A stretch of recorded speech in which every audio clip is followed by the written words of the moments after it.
नमस्कार, मैं वैभव द उन्मिलन के इस प्लेटफॉर्म पे आप सभी का स्वागत करता हूं। हम ब्लड रिलेशन की पढ़ाई कर रहे थे। इससे पहले हमने इसकी 2 क्लासेस की हुई थी और मैंने कहा था आज आपको थोड़े टाइट क्वेश्चन, टफ क्वेश्चंस कराऊंगा फैमिली ट्री के। इनको करना बहुत ज़रूरी है क्योंकि आप इनको किए रहोगे। अगर ये एग्जाम में आ गए तो बहुत अच्छी बात, और नहीं भी आए तो अगर आप इनको किए रहोगे तो आसान क्वेश्चन को आप आराम से कर पाओगे। ये कोई बहुत आसमानी लेवल नहीं। आप क्वेश्चन को देखो, मैं कैसे लाइन बाय लाइन कराऊंगा, आप उसको समझने की कोशिश करना, ठीक है। उसके साथ मैं सोच रहा हूँ आज आपको ब्लड रिलेशन भी, ब्लड रिलेशन कह रहा हूँ, सॉरी, डायरेक्शन डिस्टेंस भी थोड़ा शुरू करेंगे हम लोग इसके साथ। देखिए, ज़्यादा परेशान होने की जरूरत नहीं है। क्वेश्चंस आसान आते हैं आपके एग्जाम में। अगर आप यहाँ के क्वेश्चन सारे 20-25 जो भी हम कराते हैं क्लास में उनको कर लो, और एग्जाम से ठीक पहले आप इनको देख लो, कर लो अभ्यास इनका। हम और भी कराएंगे क्रैश कोर्स के टाइम आपको क्वेश्चन एग्जाम के पहले। तो अगर आप इनको देख के जाते हो तो आप आराम से इस एग्जाम को क्रैक कर पाओगे, कोई दिक्कत नहीं होगी, ठीक है। ये पहला क्वेश्चन जो है देखते हैं, ठीक।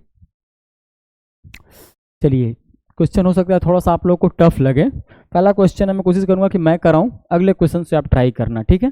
पहले पढ़ते हैं क्वेश्चन के। A B C D E F and G are the members of a family consisting of 4 adults and 3 children. 4 adults and 3 children लिखने का मतलब हो गया चार जो है आपके इस जनरेशन में होंगे और 3 जो है आपके यहाँ होंगे। जस्ट नीचे एडल्ट्स लिखा हुआ है एंड चिल्ड्रंस लिखा हुआ है, ओल्ड नहीं लिखा है, तो जो है दादा दादी वाली जनरेशन का मिलना थोड़ा मुश्किल है। पर हम इसको बिल्कुल ना मान के मत चलिए, ठीक है। सवाल में अगर दे दिया है 3 बच्चे हैं और 4 जो है एडल्ट हैं तो ठीक है, कोई नहीं, ठीक है। इस तरीके से आप इसको समझ गए। चलिए अगली लाइन अब पढ़ते हैं। अगली लाइन जो है हमारी दी हुई है, टू ऑफ हुम। ये किसकी बात हो रही है? देखिए, जस्ट कॉमा के बाद लिखा हुआ है टू ऑफ हुम। ये 3 बच्चों की बात हो रही है। Two of whom F and G are girls. जो 3 बच्चे हैं ना, उनमें से 2 एफ एंड जी जो है आपकी, एफ और जी जो है आपकी गर्ल्स हैं, ठीक। ये गर्ल्स हैं, इसके ऊपर हम नेगेटिव साइन एक दे देते हैं, माइनस का साइन दे देते हैं, ठीक है। अभी पहली लाइन लिखी हुई है एफ एंड जी गर्ल्स हैं और ये चिल्ड्रंस हैं, ठीक। A and D are brothers, बिल्कुल simple. A and D are brothers कैसे लिखते हैं? ए यहाँ हो गया आपका डी यहाँ हो गया, और ये दोनों ब्रदर्स हैं, ठीक। A and D and brothers, A and D are brothers, and A is a doctor. इधर साइड में हम लिख लेते हैं ए इज ए डॉक्टर, ठीक। चलिए, इतना हमने साइड में एक इंफॉर्मेशन लिख ली। E is an engineer and married to one of the brothers. E एक इंजीनियर है और ए और अथवा डी में से एक की पत्नी है, ठीक है। क्योंकि ये दोनों ब्रदर्स हैं, लड़के हैं, तो इनसे जिसकी शादी होगी इनकी पत्नी होगी। हम लिख लेते हैं E is a engineer and married to E और डी, ठीक। कोई दिक्कत? ये हमने लिख लिया यहाँ पे, ठीक है। Is an engineer married to one of the brothers and has 2 children. अच्छा, जो आपकी ई है, E is engineer married to one of the brothers and has 2 children, ठीक है। ई के जो है 2 बच्चे हैं, तो 3 में से 2 बच्चे ई के हैं, ठीक है। B is married to D. अच्छा, ये देखिए, बी आपका जो है डी से मैरिड है, तो ये मेल है, तो जिससे इसकी शादी होगी वो फीमेल हो जाएगा, ठीक। अच्छा, इन दोनों भाइयों में से एक की शादी ई से हुई थी, अब डी की शादी पहले ही बी से हो चुकी है, तो ई की शादी किससे होगी ये समझो आप। अब ई की जो शादी है वो ए से होगी, और ए मेल है तो ई क्या हो जाएगी? फीमेल हो जाएगी, ठीक है। डॉक्टर इंजीनियर की शादी यहाँ आपस में हो गई, ठीक है। और हमको ये भी पता है ई के 2 बच्चे हैं, लिखा हुआ है is engineer and had one of brothers and has 2 children, ठीक है। B is married to D and G is their child. B की शादी डी से होती है और इनका जो बच्चा है वो जी है, और हमने ये पहले ही लिख रखा है कि जी एक बच्ची है जो है। तो बाकी बचे हुए जो 2 बच्चे हैं ई और ए के होंगे, और इनमें से एक बच्चा हमें पता है एफ है जो कि फीमेल है, और जी यहाँ पे एक फीमेल हमने पता। और जो बचा कौन? क्योंकि हमें बचा था 3 बच्चे हैं और यहाँ 4 माता पिता हो गए, 2 मैरिड कपल्स हो गए, तो अब जो बचा हुआ बच्चा है वो इनका हो जाएगा। और 7 लोग कौन कौन से थे? ए बी सी। सी की बात अभी तक नहीं हुई है, सॉरी, यहाँ पे सी आपका हो जाएगा, ठीक है। खबर को थोड़ा छोटा कर लेते हैं, और ये आपका यहाँ पे जो है आपका जो सी है, 1 मिनट, आपका जो सी है यहाँ पे हो जाएगा, ठीक है। अभी क्वेश्चन को देखिए, CUT को आप थोड़ा समझिए, और जो एडवांस लेवल के क्वेश्चन हैं उनको भी थोड़ा समझिए। देखिए यहाँ पे लिखा हुआ है ना, two of whom F and G are girls. इसमें से ऐसा इन्फॉर्मेशन दी हुई है कि 3 बच्चे, उनमें से एफ और जी 2 लड़कियां हैं, तो एक जो बचा हुआ है उसको हम लड़का मान लेते हैं इस क्वेश्चन के अकॉर्डिंग, ऑप्शंस के अकॉर्डिंग, ठीक है। हालांकि ये बिल्कुल नहीं है, इसका मतलब बनता है कि किसी को अगर हम 4 में से कहें कि 2 लड़कियां हैं तो बाकी बचे हुए 2 लड़के होंगे, पर जनरली ऐसा होता है कि हम क्या उनके 3 बच्चे हैं जिनमें से 2 लड़कियां हैं, तो जो बचा हुआ है वो लड़का ही होगा। मैं सामान्य कॉमन सेंस की बात कर रहा हूँ, जो कॉमनली होता है वही सीयूटी में जनरली यूज होता है, और जहाँ यूज नहीं होता है वहाँ ऑप्शन से आप समझ जाओगे या क्वेश्चन में अलग से इन्फॉर्मेशन दी रहेगी, ठीक है। तो सी को जो है हम एक लड़का यहाँ पे मान लेते हैं, क्योंकि यहाँ पे मेंशन करके लिखा हुआ था कि एफ और जी 2 लड़कियां हैं, ठीक है। क्वेश्चन आपका पढ़ते हैं क्या है, हु इज सी, सी क्या है, ठीक है। अब सी क्या है, सी वैसे तो लड़का है, पर किस संदर्भ में पूछा हुआ है, यहाँ पे लिखा हुआ है जीस ब्रदर। देखिए जी का भाई नहीं है, ये जी का कजिन होगा, ठीक, ये जी का चचेरा भाई है। अगली लाइन पढ़ते हैं, एफ्स फादर, देखिए ये एफ का भाई है, एफ का पिता ये नहीं हो सकता। आप लोग को ये ऑप्शंस नजर आ रहे होंगे, मैं उम्मीद कर रहा हूँ ऐसी। ईज फादर, आगे लिखा हुआ ईज फादर, ई का पिता नहीं हो सकता, ई का तो बेटा ये। एज सन, अब ये देखिए ए का बेटा है, बिल्कुल सही है, ठीक है। देखिए वही बात है ना, अगर किसी को आप जानकारी दोगे उनके 4 बच्चे हैं जिनमें से 2 लड़कियां हैं, तो बाकी बचे हुए 2 लड़के होंगे। ये एक सामान्य मैं बोलचाल की भाषा का इस्तेमाल करके आपको बता रहा हूँ, ठीक है। वैसा इस क्वेश्चन में लिखा हुआ था कि F and G are girls, तो हम मान लेते हैं जो तीसरा है वो एक लड़का होगा, ठीक। बात को आप समझ पा रहे होगे। अगला क्वेश्चन जो है बिल्कुल इसी पैटर्न पे होगा, मैं हट जाता हूँ। देखिए क्वेश्चन से डरना नहीं है कि यार क्या डॉक्टर इंजीनियर क्या करेगा, कोई यूज हुआ क्या उसका, सिर्फ क्वेश्चन को बड़ा करके रखा हुआ है। जब आप उनको लाइन बाय लाइन करोगे ना, बहुत आराम से कर ले जाओगे। मैं हटता हूँ, इस क्वेश्चन को आप खुद से ट्राई करो, बिल्कुल पिछले वाले पैटर्न पे बेस्ड है। पिछले क्वेश्चन को अगर आपने समझा होगा, इसको आप आराम से कर पाओगे, ठीक। चलिए मैं हटता हूँ, आप इसको ट्राई करो। In a family of 5, P is father of R, S is Q's son, S has R as sister. Therefore, if U has P as a brother, then the relationship between Q and U is as follows। ठीक है, मैं हिंदी में पढ़ता हूँ। इन a family of 5, एक 5 लोगों के परिवार में P जो है R का पिता है, S जो है Q का बेटा है, S has R as a sister, S जो है S की बहन R है। If आगे लिया therefore if, यदि U का एक भाई P है, ठीक है, then the relationship between Q and U as follows. तो Q और U के बीच में क्या संबंध है, नीचे दिए हुए चीजों को देखकर संदर्भित कीजिए, ठीक है। चलिए वीडियो को आप रोकिए, खुद से ट्राई कीजिए, बिल्कुल लाइन बाय लाइन अप्रोच।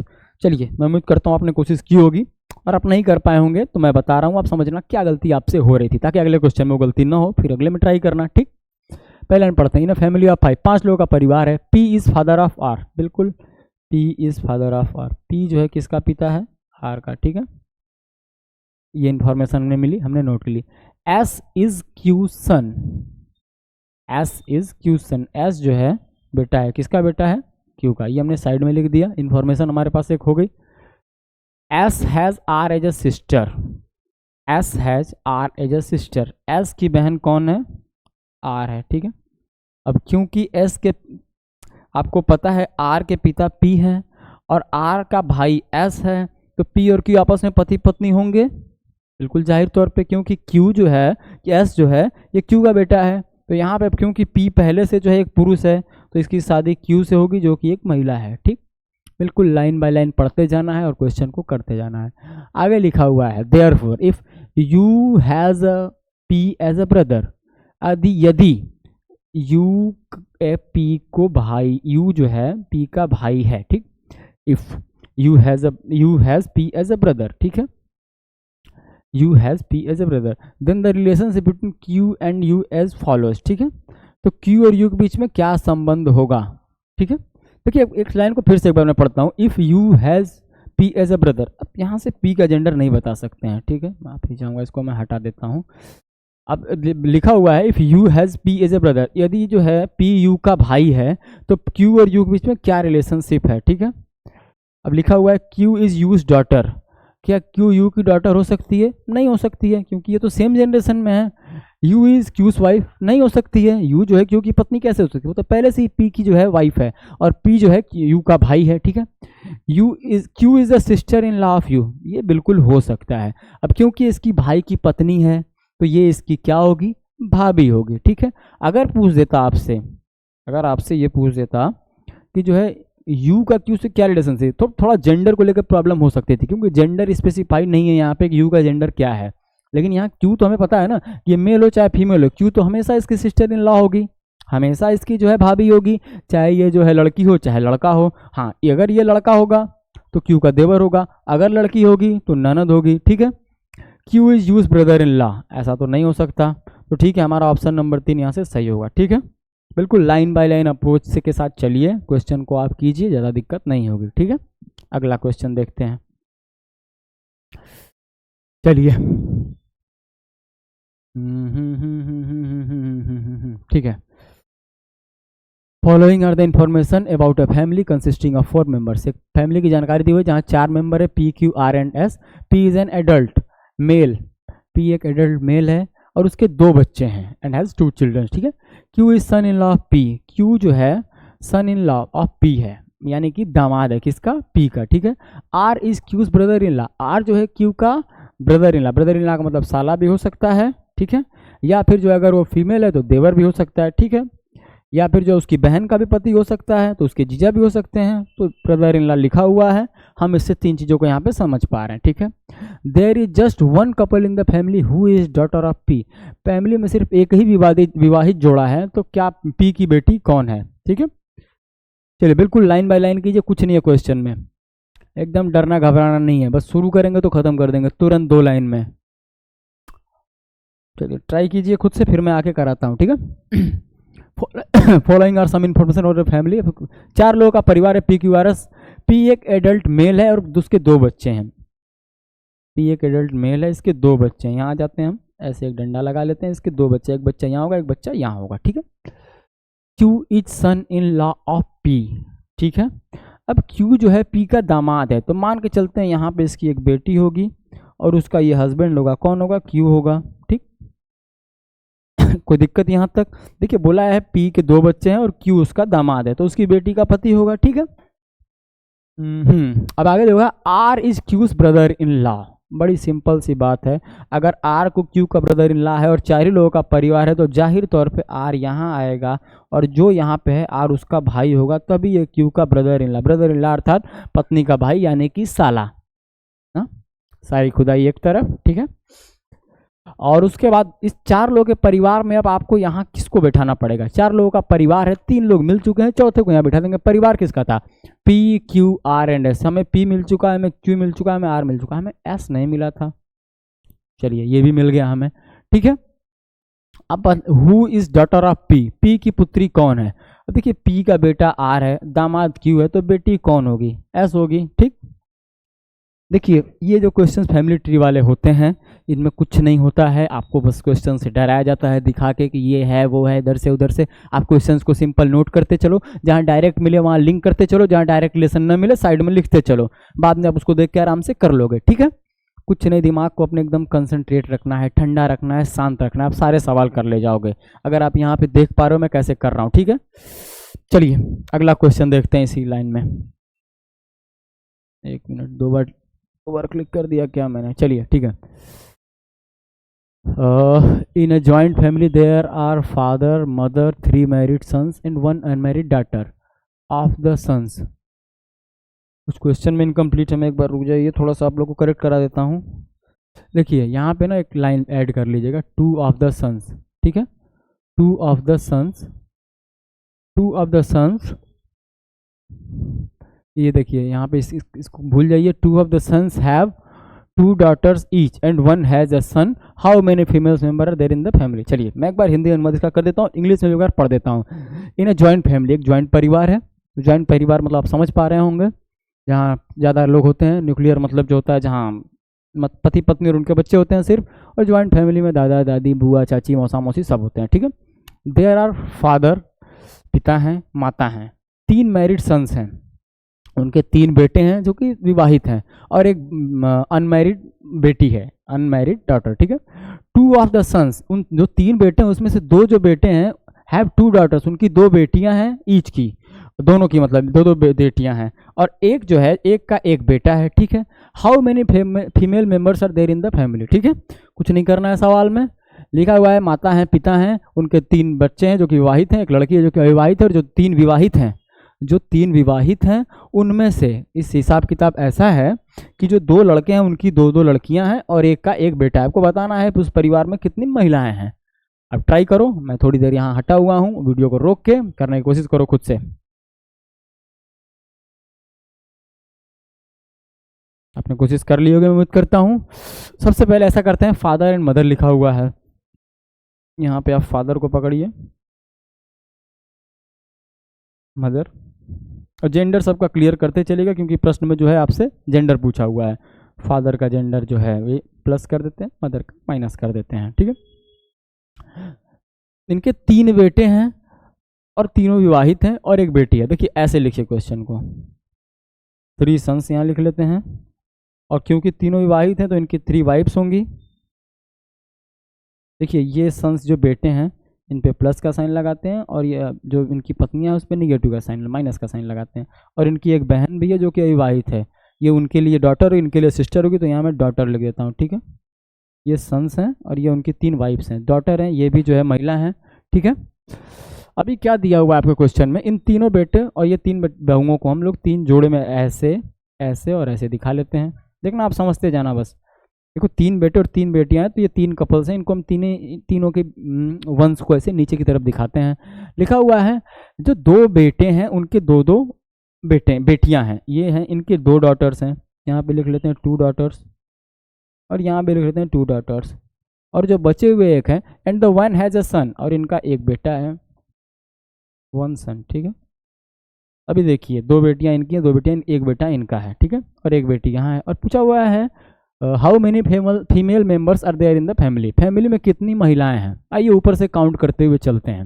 देखिए क्वेश्चन का हमेशा line by line approach, question में जो कह रहा है उसको करते हुए चलो, आपको आखिरी में आंसर मिल जाएगा। अगर सवाल में गलती नहीं हुई तो, सवाल में गलती हो सकती है, कभी कभी हो जाती है, तो ज़्यादा परेशान होने की जरूरत नहीं है, बिल्कुल स्वाभाविक सी चीज़ है, साधारण सी चीज़ है, ठीक है। देखिए एक हमें फीमेल मेंबर यहाँ मिल गई, हमने एक गोला यहाँ बना लिया, हमें एक फीमेल मेंबर यहाँ मिल गई, हमने एक यहाँ सीधे 2 लिख लेते हैं, जो ऐड होता चले उसको फाइनल ऐड करते चलो। 3 सन्स, इनके 3 वाइफ्स हैं, 3 बहुएं मतलब इनकी, तो ये 3, और ये पहले से हमारे पास 2 था, 3 और 2 हमारे पास 5 हो गया, ठीक। अब इनके जो हैं 2-2 बेटियां हैं, जो 3 जो कपल्स हैं यहाँ उनके 2-2 बेटियां हैं, तो ये हो गया हमारे पास 4, 5 और 4 9, ठीक है। और एक बेटा था उससे हमें, क्योंकि फीमेल्स पूछा हुआ है, तो हमें जो है यहाँ मिल गए 9 फीमेल्स, मिल गई 9 फीमेल मेंबर्स, तो हमारे ऑप्शन डी में है फीमेल, ठीक है। देखिए क्वेश्चन में कुछ खास था नहीं, सिर्फ आपको शब्दों में फंसाने की कोशिश की हुई थी, शब्दों में फंसने का प्रयास मत कीजिए, उससे बचिए थोड़ा। और यहाँ पे देखिए जो है फादर मदर को पकड़िए, 3 बेटे हैं जिनकी शादी हुई, तो 3 बेटे की शादी 3 बेटियों से हुई होगी, 3 बहुओं से हुई होगी, ठीक है। 3 बहुएं आपकी 3 महिलाएं हो गई, और एक जो है इनकी बेटी है तो एक महिला ये हो गई, और मदर एक महिला हुई थी, और जो 3 मैरिड कपल्स हैं इसमें 2 की 2-2 बेटियां हैं, बात खत्म हो गया 9, ठीक। हाँ देखिए ये आखिरी सवाल है आपका फैमिली वाला, इसको आप करने की कोशिश करो, इसके बाद हम डायरेक्शन एंड डिस्टेंस को स्टार्ट करेंगे, ठीक है। उसके कुछ क्वेश्चंस मैं कराऊंगा, मैं सोच रहा हूँ 1-2 आपको होमवर्क दे दूंगा, ठीक। P is brother of Q and R, P जो है Q और R का भाई है, ठीक है। S is R's mother, S जो है R की माता है, T is P's father, T जो है P का पिता है। Which of the following statement can not be definitely true, इसमें जो लिखा गया है इनमें से क्या है जो सत्य नहीं हो सकता है पूर्णतया दी हुई जानकारी के आधार पे। तो चलिए मैं साइड में हूं, आप सवाल को करने का प्रयास करो, अपनी तार्किकता का इस्तेमाल करो, ठीक है। P is brother of Q and R, चलिए फिर line by line approach. P is brother of Q and R, ठीक है। P जो है भाई है किसका, Q और R का, तो Q और R आपस में भी कुछ भाई बहन होंगे, Q और R का जेंडर हमें क्लियर नहीं है, ठीक है। S इज R's मदर, अब S जो है R की माता है,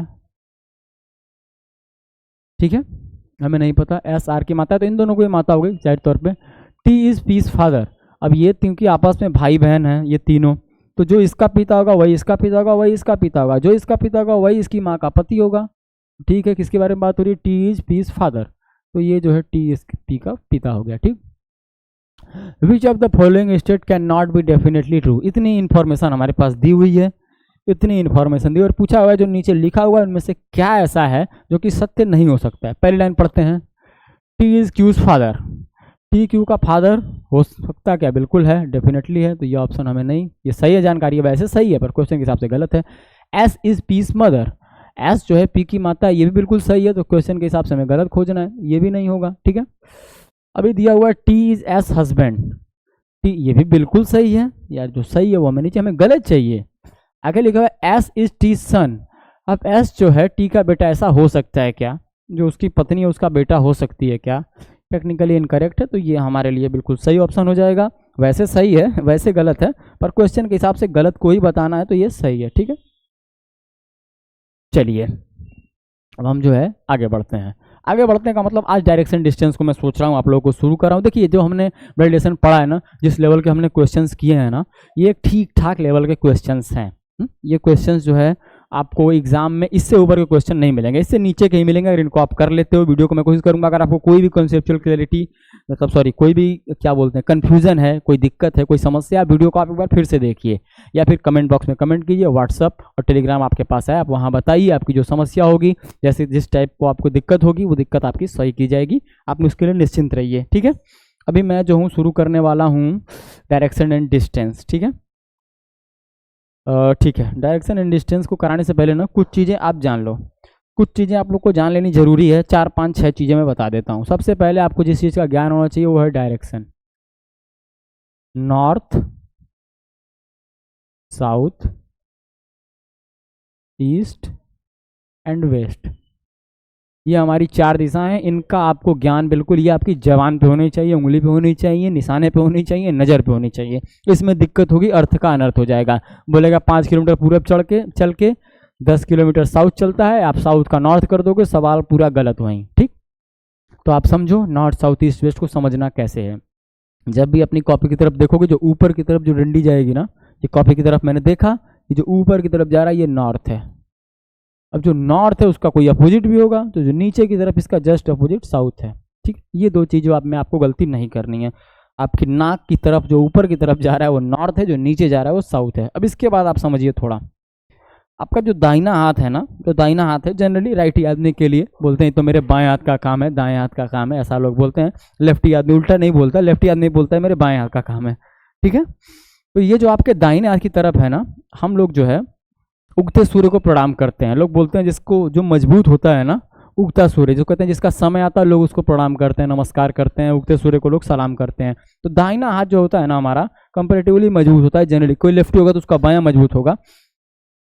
तो जो उगता सूर्य है ना उसकी डायरेक्शन ईस्ट होती है। तो जो ईस्ट होता है हमारा, आप इसको रिलेटेड जो राइट हैंड की तरफ आपकी होगा वो ईस्ट होगा और इसका जस्ट उल्टा आपका वेस्ट होगा। ये चीज़ें आप जान लो। अब इसके अलावा कुछ कोण भी होते हैं, और कोण में बिल्कुल आपका सिमेट्री नहीं चलता है। सिमेट्री क्या नहीं चलता है बता रहा हूँ।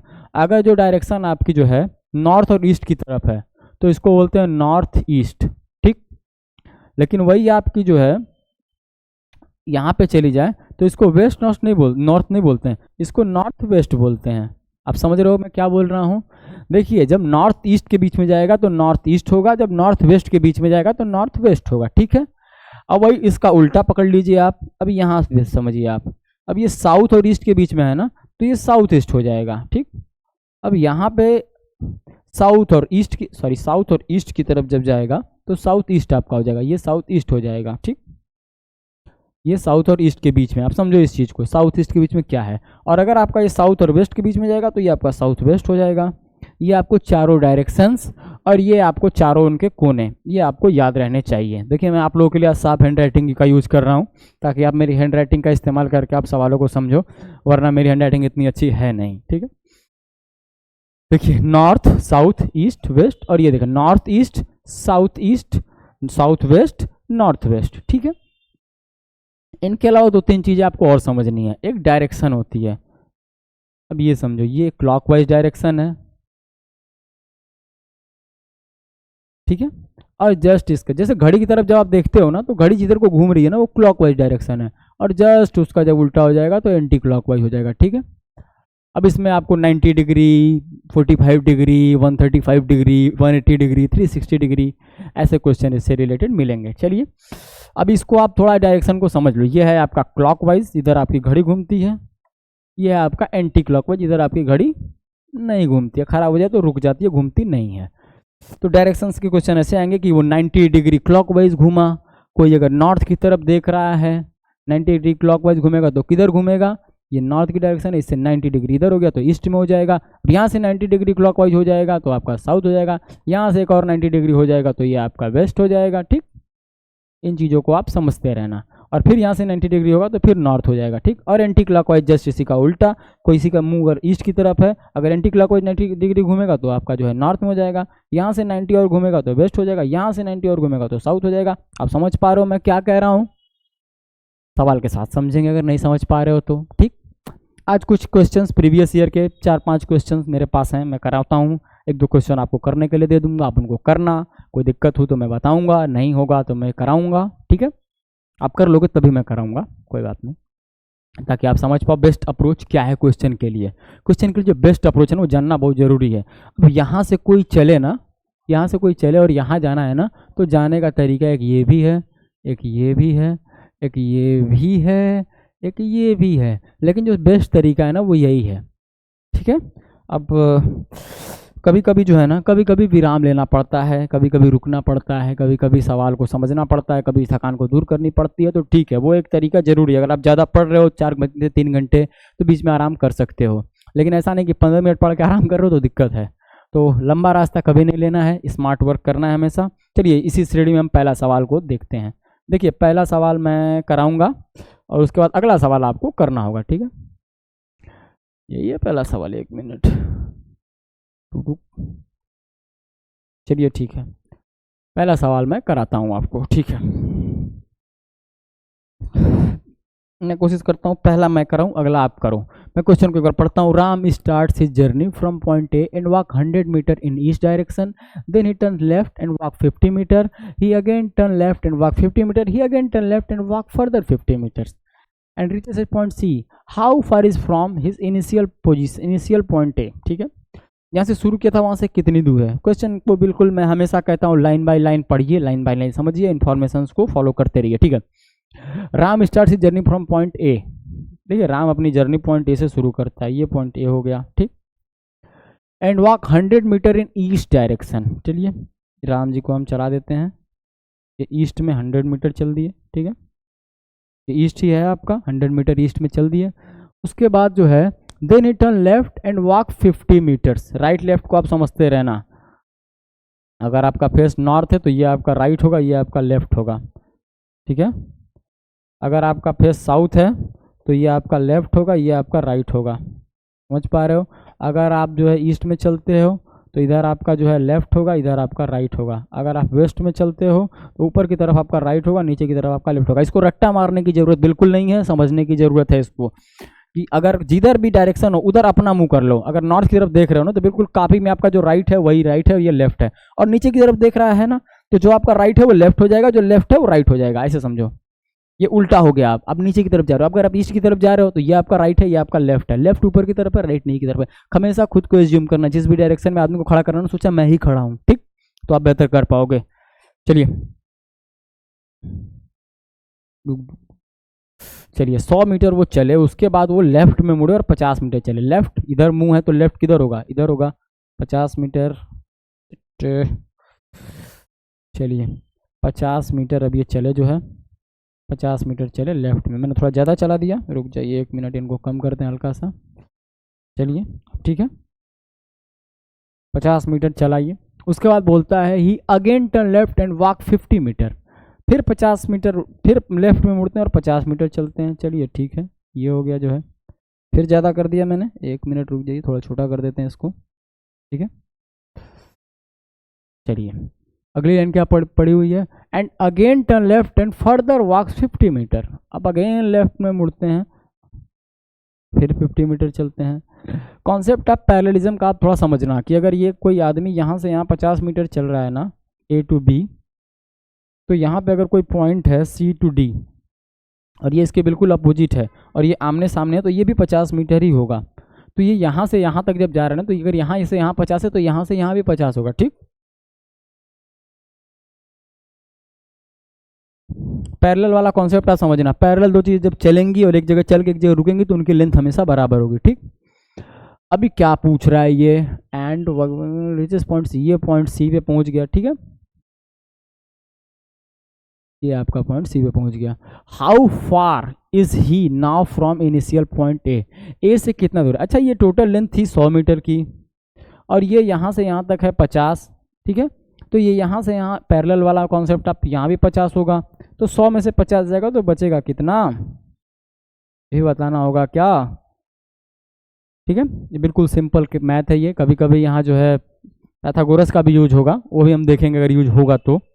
इस वजह से पाइथागोरस को अब मैं उम्मीद करता हूँ आप थोड़ा बहुत जानते होगे जो है। तो ये देखिए 100 में से 50 गया, 50 बचा, ए से से की लेंथ आपकी 50 हो गई। ठीक है, पाइथागोरस को आप ऐसा समझो, अगर 90 डिग्री एंगल पे हैं तो ये आपका जो है बेस होता है, ये आपका परपेंडिकुलर होता है, ये आपका हाइपोटेनस होता है। ठीक है, और लेंथ बराबर होता है आपका जो है ये, अगर ये इसको बैलेंस कैसे करते हैं, B square plus P square is equal to H square.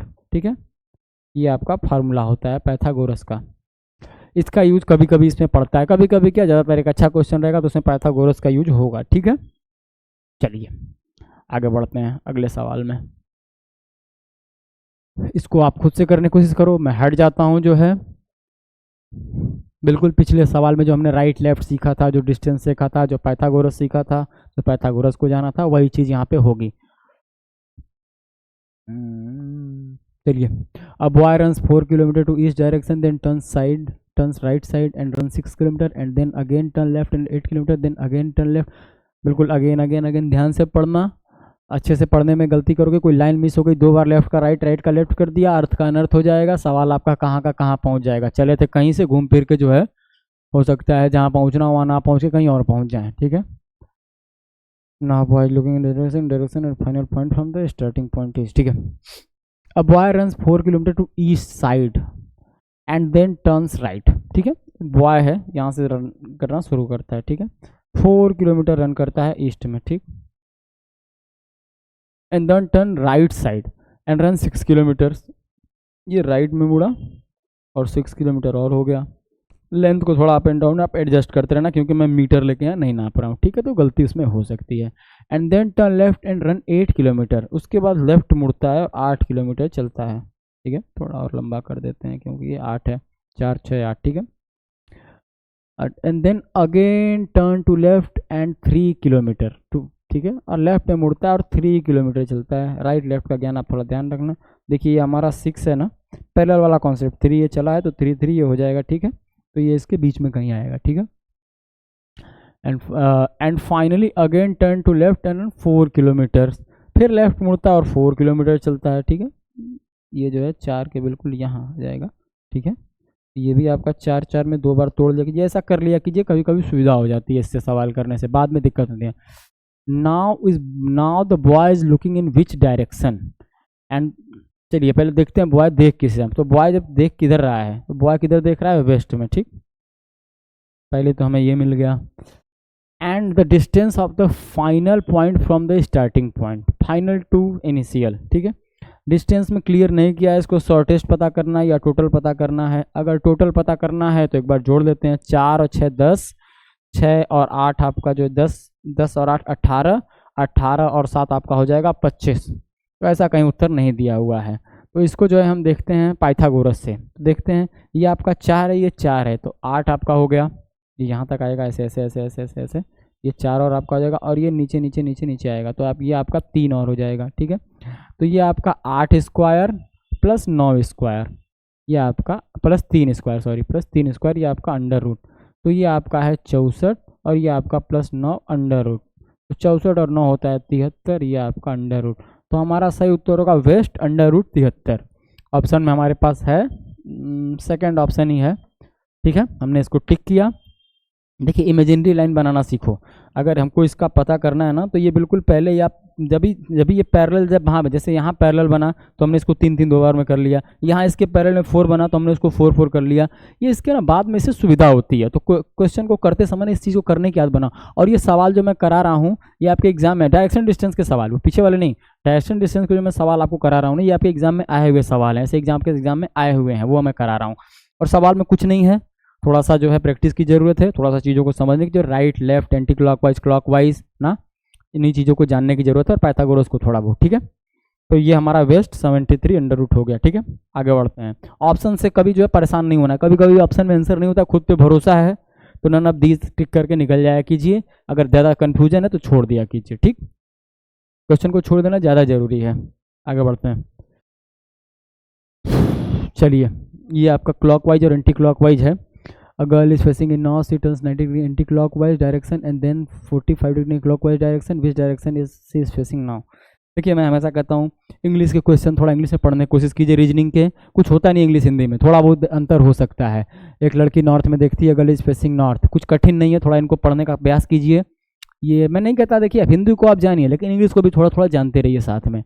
ये आपको जो है ना, जितना आप इसकी रीडिंग की प्रैक्टिस करोगे ना, उतना आपके भविष्य में ये आपको मदद करेगा और ये चीज़ों को आपके लिए आसान करता जाएगा। आप समझ रहे हो मैं क्या बोल रहा हूँ। अभी आप जो ये आदत बनाओगे थोड़ा थोड़ा पढ़ने की ना, ये क्वेश्चन देखिए ग्रामेटिकली बहुत कठिन नहीं है, ये बिल्कुल सिंपल सिंपल चीज़ें हैं, इनको आप पढ़ सकते हो और कन्वर्ट भी कर सकते हो। थोड़ा मेहनत किया करो, थोड़ा समझने की कोशिश किया करो। ऐसा कुछ कन्फ्यूजिंग अगर रहेगा तो मैं खुद बता दूंगा, ठीक है। एंटी क्लॉकवाइज आपको मैंने अभी बताया, डायरेक्शन कुछ बताना नहीं है। 45 डिग्री आप जानते ही हो, क्लॉक क्या है, which direction is she is facing now, किस दिशा में अभी देख रही है, यही बताना है, ठीक है। आप ट्राई कर चुके होंगे, मैं आप खुद से बताने का आपको प्रयास करता हूँ। अ girl is facing in north direction, एक लड़की है, ठीक है। थोड़ा इसके बाल लंबे लंबे कर देता हूँ ताकि आप समझो कि ये लड़की है, ठीक है। ये फेसिंग इन नॉर्थ डायरेक्शन, ये देख किधर रही है, नॉर्थ देख रही है। अभी क्या करते हैं, सी टर्न्स 90 डिग्री क्लॉकवाइज, अभी इधर देख रही थी तो 90 डिग्री जब होगी आप समझो ये ऐसे घूमेगी, ये यहाँ से ऐसे हो जाएगी, अब ये यहाँ से 90 डिग्री क्लॉकवाइज घड़ी की दिशा में घूम गई, ठीक है। बस इतना ही है, clockwise direction and then 45 degree clockwise direction. रुक wait minute, 90 degree anti clockwise लिखा हुआ है, ठीक है, माफी चाहूँगा मैं। 90 degree anti clockwise, anticlockwise घड़ी आपकी ऐसी चलती है, एंटी क्लॉकवाइज यानी ये इधर घूम गई अब, ठीक। इधर की तरफ देख रही थी, ये देखिए ऐसे थी, यूं 90 डिग्री घूम गई, ठीक है। अभी क्वेश्चन में आगे बोल रहा है and then 45 degree in clockwise direction, अभी 45 डिग्री क्लॉकवाइज हो गई। अभी समझो आप, अगर ये 90 है तो ये जो बीच में आएगा ना, एग्जैक्ट बीच में ही आ जाएगा 45 डिग्री आपका, ठीक। अब पूछ रहा है which direction she is facing now, भी देख लेते हैं हम, बक्सा बना लो भैया तुरंत। नॉर्थ, साउथ, ईस्ट, वेस्ट, ये किसके बीच में है, नॉर्थ और वेस्ट के बीच में है, तो क्या होगा, नॉर्थ वेस्ट हो जाएगा आपका। नॉर्थ वेस्ट ऑप्शन नंबर 3 टिक करेंगे, निकल जाएंगे, ठीक है। यही था, कुछ नहीं था सवाल में, और एग्जाम में आया हुआ क्वेश्चन है आपके, ये अगर आप कर ले जाओगे तो आपको 5 नंबर दे देगा, ये गलत करोगे तो -1 दे देगा। इसमें गलती की गुंजाइश होनी नहीं चाहिए, इतनी प्रैक्टिस, इतना समझदारी आपके अंदर होनी चाहिए। समझदार बनिए, गलती मत कीजिए, थोड़ा दिमाग को अटेंटिव रखिए। जितना फोकस रहेंगे, जितना अटेंटिव रहेंगे, जितना कंसंट्रेट रहेंगे, गलती के चांसेस उतनी बढ़। आता सब कुछ है, एग्जामिनेशन हॉल का जब बैठते हैं ओहो ये गलती कर दिया, क्योंकि वहाँ आपके सामने जो होते हैं 100 सवाल होते हैं, तो गलती के चांसेस कभी कभी बढ़ जाते हैं। तो गलती नहीं करनी है, गलती से बचना है, ठीक। 100 के 110 सवाल भी होते हैं जनरल टेस्ट के ही। चलिए अगला सवाल देखते हैं। चलिए, कुछ नहीं है, एग्जाम में आए हुए सवाल है बिल्कुल। अगर आपका कॉन्सेप्ट क्लियर है, आपने पिछले 2-3 सवालों को और इंस्ट्रक्शंस को समझा है, तो एकदम धुआंधार तरीके से आराम से आप कर ले जाओगे। एकदम ठंडा दिमाग रखिए, लाइन बाय लाइन पढ़िए और करने की कोशिश कीजिए। देखिए, मैं हमेशा कहता हूँ दिमाग को ठंडा रखना। अगर दिमाग को उलझन में रखोगे, प्रेशर में आओगे तो गलती ज़्यादा होगी ना। नर्वस नहीं होना है, वहाँ हार्डवर्क को इतना हाई रखना है ना, अपने प्रैक्टिस को ऐसा रखना है ना कि वहाँ जाके एग्जाम में क्वेश्चन लगे कि हाँ ये तो पढ़ा ही था, इससे अच्छा पढ़ा था, इससे अच्छा क्वेश्चन क्या था, इसको तो आराम से अब मैं कर सकता हूँ। तो अपने आप को प्रेशर में नहीं लाना है, एकदम ठंडे दिमाग से। अभी मैं हटता हूँ, एकदम ठंडे दिमाग से इसको देखो, कुछ नहीं है सवाल में, कुछ भी नहीं है सवाल में, करो। इन सवालों में गलती नहीं होनी चाहिए, और एग्जाम में आए हुए सवाल है, इनको आप यहाँ सही कर पा रहे हो तो वहाँ बहुत आराम से आप सही कर पाओगे। चलिए अब मैं बताता हूँ। राहुल ट्रेवल्ड 14 किलोमीटर साउथवर्ड, कुछ नहीं करना है, राहुल को यहाँ बैठा लेना है, ठीक है। यहाँ राहुल को मैं बैठा लेता हूँ। साउथवर्ड जा रहा है, कितना जा रहा है, 14 किलोमीटर जा रहा है। चलिए 14 किलोमीटर साउथ में चला गया। Then turn right and travel 12 kilometre. Right आप समझो नीचे की तरफ देख रहा है, नीचे की तरफ देख रहा है, राइट इधर होगा, ठीक। साउथ में उसके बाद 12 किलोमीटर जो है आपका राइट मुड़ के गया, ठीक। Then again turn right and travel 19 kilometre. Again जो है राइट में घूमता है और 19 जाता है। 19 जाने का मतलब यहाँ से यहाँ तो आपका 14 हो गया होगा, पैरेलल वाला कॉन्सेप्ट, टुक टुक टुक टुक, और ये 5 आपका, ठीक है। कुछ नहीं है सवाल में। And then travel, how far is Rahul from is starting point. Starting point कौन सा था, ये था, ये यहाँ पे है। फिर पाइथागोरस लग जाएगा, ये देखिए पैरेलल, बिल्कुल एक लाइन ड्रॉ कीजिए इसके, टक टक टक टक टक टक टक टक टक। अगर ये 12 है तो ये भी 12 होगा, और ये 5 है, ये तो 5 है ही है। हमको पता कौन सा करना है, ये वाला। फिर पाइथागोरस लगाइए, hypotenuse is equal to base square plus perpendicular square, ठीक है। तो ये आपका हो जाएगा यहाँ पे 12 स्क्वायर प्लस 5 square under root is equal to हमारा जो डिस्टेंस डिजायर्ड डिस्टेंस है जो भी है राहुल से ये पॉइंट वाला, इसको जो भी आप मान लो इस डिस्टेंस को हम ए मान लेते हैं, ठीक है, ये मान लेते हैं। देखो 12 का स्क्वायर आपके 144 होता है, 5 का स्क्वायर आपके 25 होता है, अंडर रूट में रहेगा ये, तो ये टोटल करेंगे तो 169 आ जाएगा। और मैंने आपको बताया था स्क्वायर आपको 25 तक याद होने चाहिए। ये किसका स्क्वायर है, ये 13 के बराबर है, ठीक, तो ए बराबर हो जाएगा हमारा 13।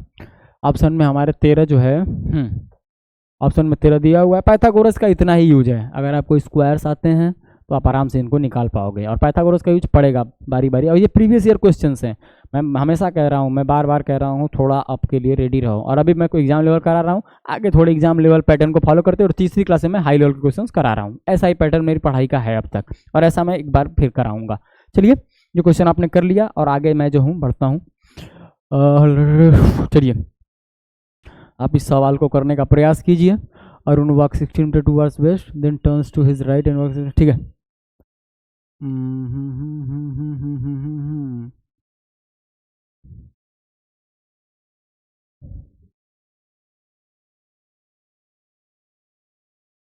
चलिए, अरुण है, अरुण के बारे में बात हो रही है, अरुण को यहाँ रख लेते हैं हम। Arun walk 16 metres towards west, Arun जो है वेस्ट में 16 मीटर चलता है। वेस्ट डायरेक्शन का आपको पता है, वेस्ट में चल कितना रहा है, 16 चल रहा है, ठीक है। और उसके बाद लिखा हुआ है then turns to his right and walk 16 metres, right यानी ऊपर की तरफ जा रहा है, और फिर से 16 ही जा रहा है, ठीक है। ये डिस्टेंस आपका थोड़ा 19-20 हो सकता है, रुक जाए, इसको मैं बराबर करने की कोशिश करता हूँ, ठीक है।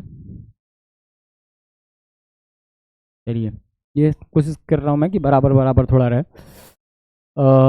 And then turn to his left and walk 12 metres, ठीक है। ये जो है लेफ्ट में मुड़ता है यहाँ तक, ये फिर 12 मीटर और चलता है, ठीक है। Again turn to his left and walk 16 metre, फिर से लेफ्ट मुड़ता है। देखो राइट लेफ्ट अपने दिमाग में आप रखो ना, पैरेलल वाला कॉन्सेप्ट है, यहाँ 16 तो यहाँ 16, तो ये इसके बिल्कुल सामने आ गया, ठीक है।